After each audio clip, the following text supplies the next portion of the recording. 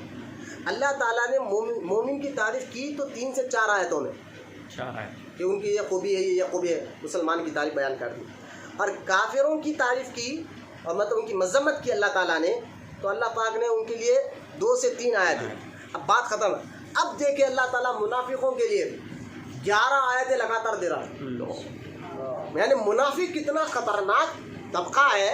مومن کے لیے تعریف کی تو اللہ 3 سے 4 آیتوں میں، بات وہ بولے یہ ایمان والے ہیں، یہ اللہ پر ایمان رکھتے ہیں، آخرت پر ایمان رکھتے ہیں، یہ جنت پر مانتے ہیں، محبوب تجھے مانتے ہیں، تیرے غلام ہے، ساری تعریف کر دی 3 سے 4 آیتوں میں۔ اور کافروں کی وضاحت میں اللہ نے 2 سے 3 آیت اتاری کہ یہ تو ان پر چھوڑو محبوب، ان کے پر ہم نے مہر کر دی ہے، اب یہ سمجھنے والے نہیں ہے۔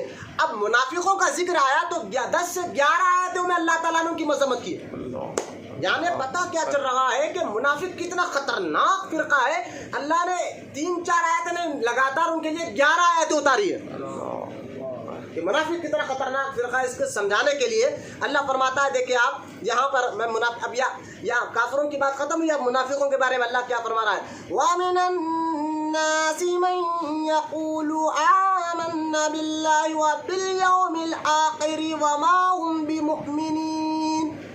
اب دیکھیں میں یہ آیت یا رک رہا ہوں، اس کا ترجمہ آپ سنیں، آپ پڑھتے ہیں سورہ بقرہ، آپ جا کر دیکھیں تو پہلا پارہ دیکھیں، اللہ فرما رہا ہے اور کچھ لوگ کہتے ہیں، محبوب کچھ لوگ کہتے ہیں کہ ہم اللہ پر اور آخرت پر تو ایمان لائے، لیکن اللہ کہتا ہے محبوب وہ ایمان والے نہیں ہے۔ یہاں یہ آیت میں بن کر دیکھ، میں کچھ سمجھانا چاہتا ہوں۔ اللہ کیا کر رہا ہے؟ وَمِنَ النَّاسِ مَن يَقُولُ آمَنَّا بِاللَّهِ، محبوب کچھ لوگ کہتے ہیں کہ ہم تو ایمان لائے بھائی اللہ پر، آخرت پر،